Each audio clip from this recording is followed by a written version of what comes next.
Hi everyone. सो अपना चल रहा है थ्योरी पार्ट अकाउंटेंसी का पार्टनरशिप वाला जो पार्ट है वो, और ये पार्ट 3 है। इससे पहले ऑलरेडी पार्ट 1 पार्ट 2 हम लोगों ने चैनल पर रिलीज कर चुका है, तो उसको पहले देखना, फिर इस पार्ट 3 पे आना। तो चलो फिर आज का क्लास शुरू करते हैं। तो ये पहला क्वेश्चन देखो क्या बोलता है, व्हाट इज गेनिंग रेशियो। अब गेनिंग रेशियो क्या है, तो यहाँ पे देखो क्या लिखा हुआ है। Gaining ratio is the ratio in which the remaining partners gain the share of the retiring or deceased partner in a partnership. It is calculated as gaining ratio is equal to new ratio minus old ratio. तो gaining ratio का मतलब हम लोगों को ये यहाँ समझ में आ रहा है कि अब जैसे कि मान लो 3 पार्टनर है, एक पार्टनर बोल रहा है कि हम रिटायर हो रहे हैं, बिजनेस से हम जा रहे हैं, और पहले मान के चलो इनका जो लेन देन जो था वो इस तरीके से था 40 40 और 20। ए को 40 मिल रहा था, बी को 40 और सी को 20।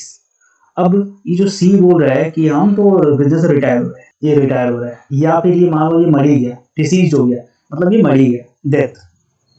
तो इसका जो शेयर है वो इनको ट्रांसफर हो जाता है। ये जो सी का जो शेयर है ना, क्योंकि ये तो मर ही गया, तो इसका जो शेयर है ना इसको चला जाता है। मान लो इसमें से 10 इसको मिल गया, 10 इसको मिल गया।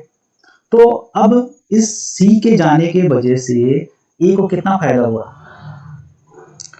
तो ए का पहले कितना था, तो ए का नया कितना हो गया, पहले 40 था और 10 तो 50 हो गया, टोटल हो गया ना।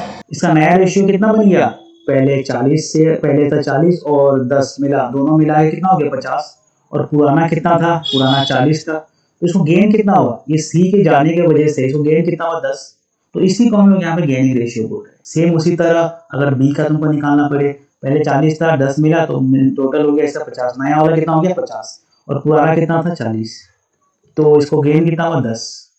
तो इन दोनों को गेन कितना 10 गेन हुआ, तो वही चीज यहाँ पे बता रहा है। ठीक है, तो गेनिंग रेशियो का मतलब क्या है, ratio is the ratio in which the remaining partners gain the share of the retiring और डिसीज पार्टनर इन पार्टनरशिप। जो गेन करता है ना, ठीक है, जाने वाले से जो बच गया वो गेन करता है ना, उसी को हम लोग यहाँ पे गेनिंग रेशियो बोल रहे हैं।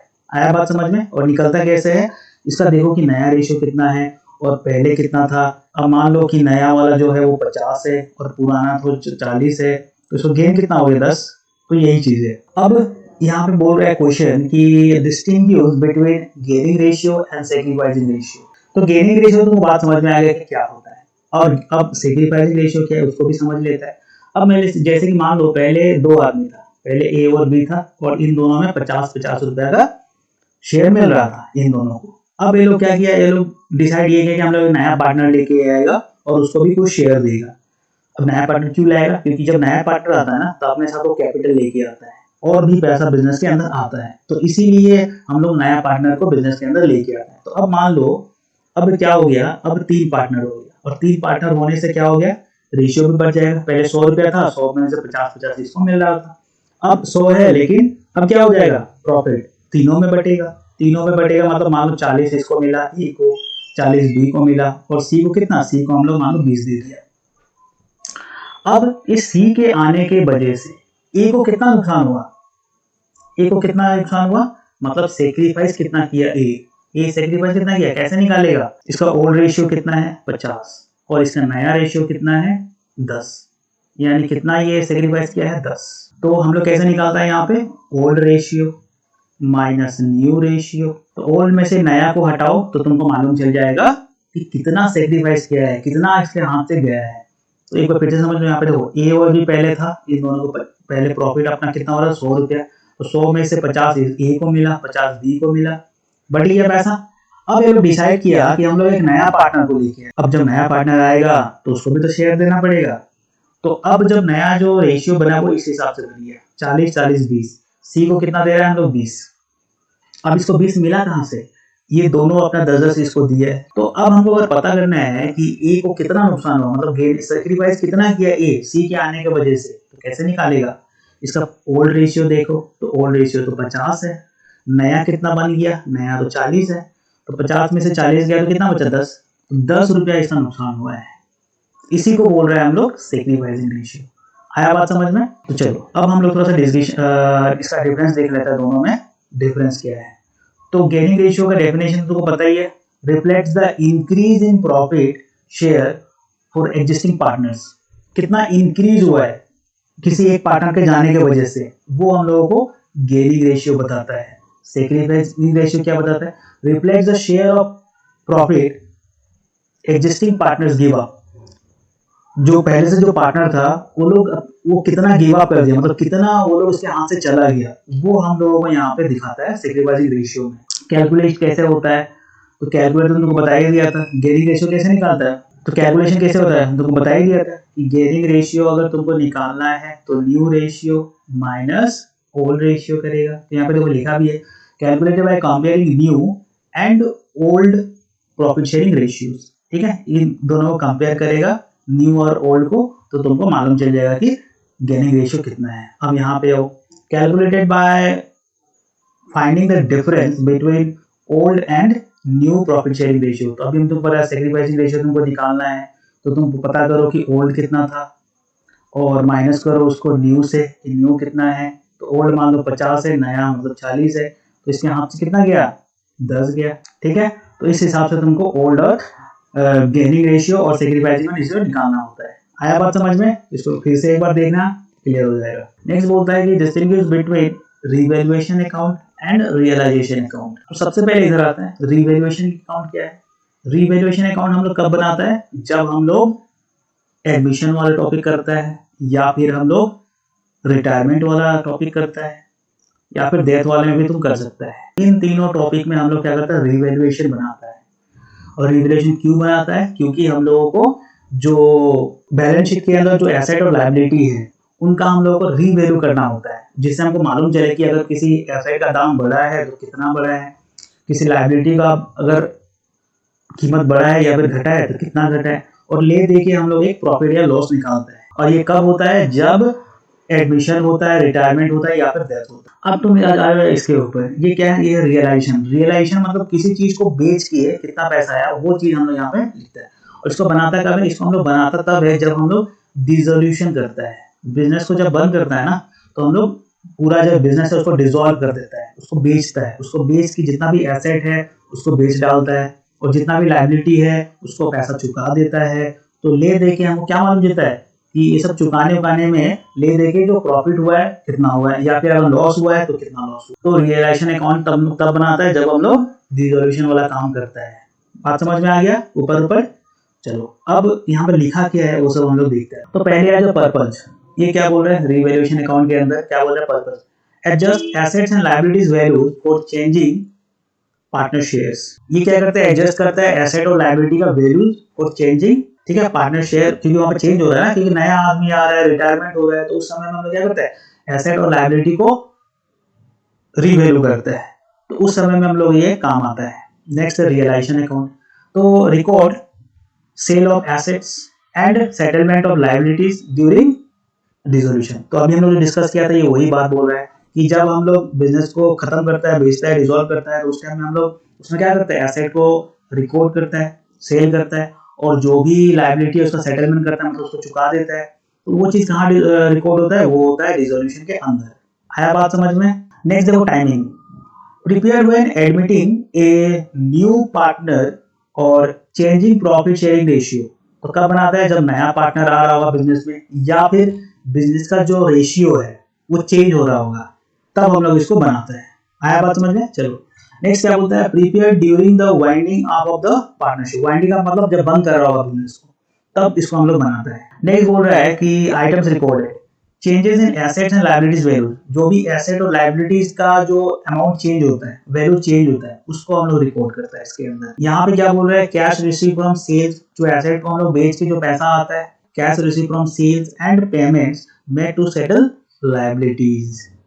ठीक है, जो भी एसेट और लायबिलिटीज का जो सेटलमेंट करता है, अब सेल करेगा सामान वगैरह तो पैसा तुम रिसीव करेगा, लायबिलिटी पेमेंट करेगा तो पैसा हाथ से जाएगा, तो सब सारा चीज यहाँ पे रिकॉर्ड होता है। नेक्स्ट क्या बोलता है? Effect on profit. क्या इफेक्ट होता है प्रॉफिट के अंदर? तो gains and profit affects partners capital account. अब जैसे कि मान लो हम लोग रिवैल्यूएशन बनाया और उसमें हमारा प्रॉफिट आ गया, तो वो प्रॉफिट किसको मिलेगा? जो पार्टनर है पुराना, उनको मिलेगा। तो वो मिलेगा तो क्या होगा? उनका कैपिटल बढ़ेगा, तो उससे क्या होगा? उनका कैपिटल का जो अमाउंट है वो ऊपर नीचे होगा। आया बात समझ में? तो अगर गेन हुआ रिवैल्यूएशन में तो वो पार्टनर का कैपिटल क्या होता है, बढ़ा देता है, लेकिन अगर लॉस हुआ तो उसका कैपिटल क्या करता है, माइनस कर देता है। अब यहाँ पे आ जाओ रिवैल्यूएशन के अंदर, ये क्या बोल रहा है, profit and losses affects distribution among partners. तो जो भी प्रॉफिट एंड लॉस हुआ वो पैसा कहाँ हो जाएगा, डिस्ट्रीब्यूट पार्टनर्स के बीच में, ठीक है, पार्टनर में हम लोग इसको बांट देगा। नेक्स्ट आ जाओ नेचर ऑफ ट्रांजैक्शन, किस तरीके का ट्रांजैक्शन होता है इसमें, किसमें, रिवैल्यूएशन के अंदर। तो non cash transactions related to asset values, ठीक है, इसमें कोई भी रियल वैल्यू यहाँ पे लेन देन नहीं हो रहा है, क्योंकि हम लोग ना तो बेच रहे हैं ना तो खरीद रहे हैं, ऐसा कुछ नहीं हो रहा है। बस हम लोग जो भी एसेट का जो वैल्यू है ना वो जो ऊपर नीचे हो रहा है ना, तो उससे क्या होता है, उसमें बैलेंस शीट में चेंजेस आता है। पुराना मान लो तुम्हारा जो मशीन था वो 10,000 था, अब जब रीवैल्यू किया तो मालूम चला उसका दाम 8,000 ही रहेगा। तो अब जो नया बैलेंस शीट में कितना लिखा जाएगा, 8,000 लिखा जाएगा, समझ गए। लेकिन इसमें कोई ट्रांजेक्शन नहीं हुआ, लेन देन नहीं हुआ यहाँ पे, बस उसका वैल्यू कम हो गया। तो नॉन कैश ट्रांजेक्शंस आर यहाँ पे रिकॉर्ड हो रहे हैं, ठीक है, रिलेटेड टू एसेट वैल्यूज। अब यहाँ पे देखो cash transaction related to selling assets, cash transactions related to selling assets. अब जैसे हम तुमको शुरुआत में बताया था, रियलाइजेशन अकाउंट के अंदर सारा हम लोग क्या करता है, एसेट को जो भी बेचता है उसको लिखता है। तो यहाँ पे क्या हुआ, यहाँ पे कैश ट्रांजेक्शन हो रहा है। तुम्हारा एक मशीन था उसको बेच के तुम्हारे पास 50,000 रुपया है तो 50,000 लिख लिया तुम, तो यहाँ पे कैश ट्रांजेक्शन लिखा गया कि नहीं, आया बात समझ में। चलो अब तुम ये नेक्स्ट क्वेश्चन देखो, ये क्या बोल रहा है, ये बोल रहा है कि write 3 objectives of preparing realisation account. तो ऑब्जेक्टिव क्या है, क्यों बना रहे हैं हम लोग रियलाइजेशन अकाउंट, तो अभी हम लोग डिस्कस किया था, इसको वापस थोड़ा सा देख लेते हैं। क्या रियलाइजेशन अकाउंट, तो रिकॉर्ड सेल ऑफ एसेट्स, जो भी एसेट्स है उनको हम लोग सेल करता है तो वो सारा चीज हम लोग इस रियलाइजेशन अकाउंट के अंदर लिखता है। To record the sale of assets when the partnership is dissolved, जब भी पार्टनरशिप डिसॉल्व होना होता है तो वहां पे जो भी एसेट को हम लोग बेच के जो पैसा हम लोग रिकवर करता है वो सब सारा चीज हम लोग वहां पे लिखता है, रिकॉर्ड करता है। तो पहला तो बोल रहे हैं यहाँ पे record sale of assets. Settle liabilities, asset तो तुम बेच दिया, अब जो लायबिलिटी है उसको चुकाना भी तो पड़ेगा, समझ रहे हैं। जो आदमी जो तुमसे पैसा पा रहा है, तुम्हारा बिजनेस के पे पा रहा है पैसा, जैसे क्रेडिटर हो गया, बैंक लोन है, बैंक ओवरड्राफ्ट है, उनका पैसा तो चुकाना पड़ेगा। तो वो जो सेटलमेंट तुम किया है वो सब सारा यहाँ पे क्या होता है, रिकॉर्ड होता है। To account for payments made to creditors and settle the firm's liabilities, firm का जो भी लायबिलिटी है उसको हम लोग सेटल करता है, उस चीज को हम लोग यहाँ पे लिखते हैं। नेक्स्ट क्या बोलता है, calculate profit and loss to determine the profit और loss from selling assets and settling liabilities and distribute among partners. तुमको पता ही है कि रियलाइजेशन अकाउंट के अंदर क्या होता है, एसेट को बेच के जो भी पैसा आया और लायबिलिटी को चुका के जो भी पैसा आया, ले दे के अपने हाथ में कुछ पैसा आएगा, या तो प्रॉफिट होगा या फिर लॉस होगा। प्रॉफिट होगा तो पार्टनर को दे दिया जाएगा, अगर लॉस हुआ तो उतना पैसा उनको चुकाना पड़ेगा प्रॉफिट से। तो ये चीज यहाँ पे होता है। इसका मेन ऑब्जेक्टिव क्या है, 3 ऑब्जेक्टिव। पहला ऑब्जेक्टिव क्या है, रिकॉर्ड सेल ऑफ एसेट्स, दूसरा सेटल लायबिलिटीज, तीसरा क्या है, calculate profit and loss. Next question ये बोल रहा है कि व्हाट इज डिसोल्यूशन, तो ये तो सारा डिस्कस हम लोग कर ही लिया है, फिर से देख लेते हैं। What is dissolution of a partnership, dissolution of a partnership क्या होता है। तो dissolution ends the partnership agreement and business relationship between partners. It can happen due to mutual agreement, death और insolvency. Afterward the firm pays off debts and divides remaining assets among। तो dissolution of a partnership का मतलब ये है कि जब भी जो तुम्हारा एग्रीमेंट बना हुआ है पार्टनर के बीच में वो खत्म हो जाता है, and business relationship among partners, जो भी तुम्हारा पार्टनर के साथ में जो बिजनेस रिलेशन है वो भी खत्म हो जाता है। क्यों खत्म हो जाता है, क्योंकि तुम लोग एग्रीमेंट बना के रखा है कि हाँ हम लोग ये चीज 2 साल करेगा, उसके बाद हम लोग नहीं करेगा, तो खत्म हो गया अपने आप वो। या फिर मान लो कोई डेथ हो गया किसी का, अगर तुम्हारा 2 ही पार्टनर था, इस दूसरा वाला तो मर ही गया, तो अपने आप खत्म हो जाएगा तुम्हारा। या फिर मान लो इंसॉल्वेंसी हो गया, कोई पार्टनर कंगाली हो गया, उसके पास कुछ पैसा ही नहीं बचा, या फिर बिजनेस ही तुम्हारा डूब गया, तो उसके वजह से भी ये हो सकता है, डिसोल्यूशन ऑफ पार्टनरशिप हो सकता है। फिर उसके बाद क्या बोल रहा है, आफ्टर द फर्म्स पे of debts and divides remaining assets among. तो जो भी डेट है, मतलब जो तुम्हारा लायबिलिटी है, वो देने के बाद जो भी एसेट बचा वो तुम लोग आपस में बांट सकते हैं। तो ये बात तुम्हारा यहाँ पे बोल रहा है, dissolution of a partnership. Next question देखो, क्वेश्चन क्या बोलता है। नेक्स्ट क्वेश्चन बोलता है कि distinguish between dissolution of partnership, dissolution of partnership form. पहला क्या है, पहला है dissolution of partnership, partnership dissolve हो रहा है।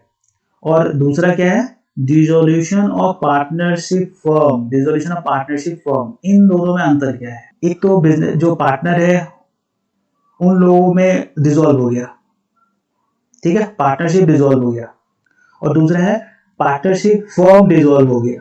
तो दोनों में थोड़ा अंतर है। तो अब देखो क्या अंतर यहाँ पे बोल रहा है। तो पहले हम लोग देखेगा डिसोल्यूशन ऑफ पार्टनरशिप। तो डिसोल्यूशन ऑफ पार्टनरशिप क्या है, refers to change in the partnership such as admission, retirement और डेथ ऑफ ए पार्टनर। अब ये तीन चीजों के वजह से क्या होता है, पार्टनरशिप जो है वो डिसॉल्व हो जाता है और एक नया पार्टनरशिप बना सकता है। पहले जैसे कि मान लो ए, बी और सी था, इन तीनों का जो लेन देन था वो ये था। अब क्या हो गया कि कोई एक आदमी मर गया, तो ये जो पुराना एग्रीमेंट है ना, इसको तो खत्म करना पड़ेगा और एक नया एग्रीमेंट बनेगा अपना। तो इस केस में क्या हुआ, पुराना जो डिसोल्यूशन जो पार्टनरशिप है वो खत्म हो गया और एक नया बनेगा। तो ये वो ये बोल रहा है कि refers to change in the partnership such as admission, retirement और डेथ ऑफ ए पार्टनर। अब यहाँ पे आ जाओ, डिसोल्यूशन ऑफ पार्टनरशिप फॉर्म, जहां पे फॉर्म ही खत्म हो गया। तो यहाँ पे बोल रहा है कि refers to the complete closure of the firm. यहाँ पे क्या हो रहा है, complete closure of the firm, एक फॉर्म ही खत्म हो गया, मतलब बिजनेस ही खत्म हो गया। When the business stops operating, अभी बिजनेस अपना काम करना ही बंद कर दिया। किस केस में, जब डिसोल्यूशन ऑफ पार्टनरशिप फॉर्म होगा, ये फॉर्म ही बंद हो गया। और दूसरा क्या था यहाँ पे, डिसोल्यूशन ऑफ पार्टनरशिप, पार्टनरशिप मतलब अपना जो एग्रीमेंट है वो हम लोग खत्म कर दिया। अब हो सकता है कि हम लोग नया एग्रीमेंट शुरू कर दे, समझ रहा है। लेकिन जब डिसोल्यूशन ऑफ पार्टनरशिप फॉर्म होता है, फॉर्म ही बंद हो गया, तो इस केस में ये हो गया कि सब कुछ खत्म, complete closure of the firm where the business stops operating. आया बात समझ में। नेक्स्ट देखो क्या बोलता है, continuity of business, the business continues with a reconstituted partnership. अब इस केस में क्या होगा, इस केस में पुराना जो एग्रीमेंट है वो खत्म और नया एग्रीमेंट आ जाएगा और business continues with A reconstitute, मतलब नया एग्रीमेंट बना है। चलो ठीक है। अब ये क्या बोल रहा है, the business ends entirely and the business ends entirely and operations cease, मतलब सीज मतलब बंद, ठीक है। तो इस केस में क्या हो रहा है कि बिजनेस खत्म ही हो गया, मतलब पूरा बंद। लेकिन यहाँ पे ऐसा नहीं है, बिजनेस बंद नहीं हो रहा है। यहाँ पे क्या होगा कि नया जो एग्रीमेंट है वो बना है इनके बीच में। नेक्स्ट क्या है, partnership agreement, the partnership agreement changes but the firm continues. Agreement change हुआ है लेकिन फर्म चल रहा है। यहाँ पे क्या हो रहा है, द फर्म इज डिसॉल्व्ड, खत्म, and the partnership agreement is terminated. Firm भी खत्म हो गया और जो एग्रीमेंट है वो भी खत्म। चलो ठीक है। नेक्स्ट क्या बोल रहा है, नेक्स्ट बोल रहा है settlement of accounts, no need for final settlement of all accounts, only adjustments in capital and ratio। अब पार्टनरशिप, डिसोल्यूशन ऑफ पार्टनरशिप में क्या हो रहा है कि कोई फाइनल सेटलमेंट करने की जरूरत नहीं है। क्यों, क्योंकि बिजनेस चल ही रहा है ना, बिजनेस चल ही रहा है। बस इसमें क्या होगा, इसमें एडजस्टमेंट करना पड़ेगा। क्या एडजस्टमेंट करना पड़ेगा, क्योंकि हो सकता है कि नया एडमिशन हो गया होगा या फिर कोई रिटायर हो गया होगा।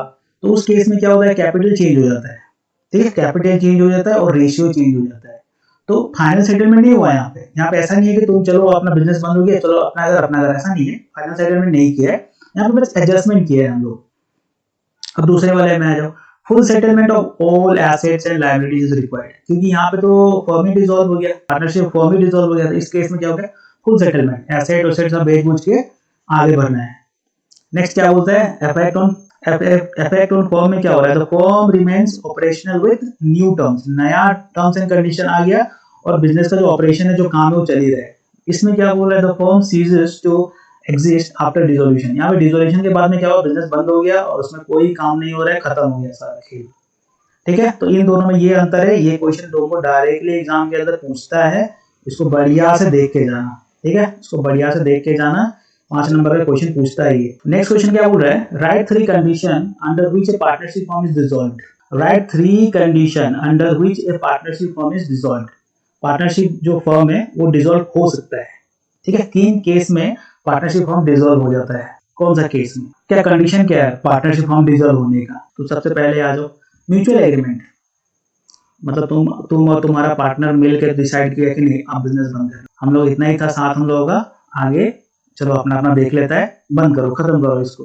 तो उस केस में क्या हो गया, बंद हो सकता है म्यूचुअल एग्रीमेंट। क्या बोल रहे हैं यहाँ पे, the firm can be dissolve if all partners mutually agree to terminate the partnership, मतलब मिलीजुली सरकार कि अपना अपना हो जाए कि हम लोग चलो ठीक है आज से बंद तो बंद, ठीक है, तुम लोग आपस में तुम लोग म्यूचुअली एग्री किया कि नहीं इसको बंद करना है। Next, insolvency of a partner, if one or more partner are declare insolvent the firm may dissolve as it affects the firm's ability to continue business।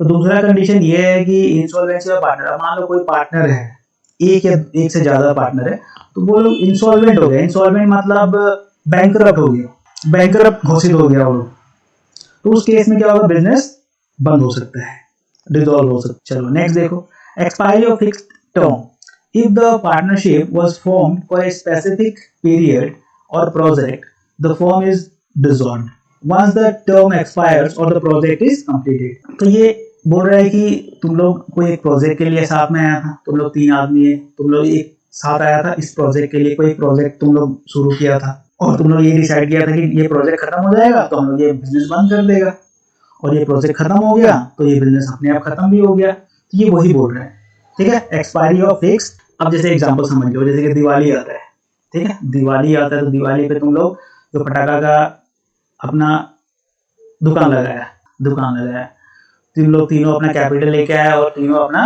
Diwali तक अपना बिजनेस किया, और जो भी प्रॉफिट हुआ, जो भी या फिर लॉस हुआ, वो आपस में बांट उठ लिया। अब दिवाली तक खत्म, अब थोड़ी तुम फटका को खरीदने आएगा तो तुम लोग फिर अब कुछ नया देखेगा, तो खत्म हो गया ना एक बार के लिए, समझ रहे हैं, एक बार के लिए वो चीज तो खत्म हो गया, दिवाली खत्म, पटाखा खत्म, खेल खत्म, तो सारा कुछ खत्म। तो बस ये वही बोल रहा है, एक्सपायरी ऑफ फिक्स्ड टर्म। वो जो जिस कारण की वजह से तुम लोग साथ में आया था कि वो बिजनेस करना है, वो प्रोजेक्ट करना है, वो खत्म हो गया तो तुम लोगों का बिजनेस भी खत्म हो गया, बस यही काम करना है। तो अभी हम जितना डिस्कस किया तुम लोगों को समझ में आया होगा। तो अब तुम लोगों का काम यहाँ पे ये होता है कि इस जितना भी यहाँ पे क्वेश्चन वगैरह है उन सबको अपना कॉपी में लिखो, उसका आंसर वगैरह लिखो और इसको वापस से रीड करो, ठीक है, समझोगे क्या बोल रहा है। जितना तुम लोग इसको रीड करेगा उतना ही तुम्हारे दिमाग में वो चीज फिट होते जाएगा कि ये क्या बोलना चाह रहा है। मेमोराइज करने का जरूरत नहीं है, मतलब तुम याद करने का जरूरत नहीं है, तुम समझ लो चीजों को, ये कौन सा चीज क्या बोलना चाहता है। एक बार तुमको समझ में आ गया ना, तो कहीं से भी कुछ भी क्वेश्चन पूछ दे, कुछ भी घुमा के पूछ दे, तो तुम बोल सकते हैं कि तुम लिख सकेगा कि हाँ ये है, हम लिख सकेगा, ठीक है। और ये जो यहाँ पे हम लोग थोड़ा सा डिस्क्राइब वगैरह किया है, ये तुम चाहे तो तुम खुद से भी थोड़ा सा अपना बना के लिख सकता है अपने हिसाब से। ध्यान रहे कि ये जो मेन हेडिंग वगैरह है ना, ये सब ध्यान में रखना, क्योंकि ये सब याद रहेगा तो तुम अंदर में कुछ भी भर सकता है इसके आसपास, अपना हिसाब से तुम डिस्क्राइब भी कर सकते हैं इसको। तो ये सब रहेगा, ठीक है। तो चलो फिर इस पार्ट में इतना ही रखते हैं, बाकी हम लोग नेक्स्ट पार्ट में देखिएगा।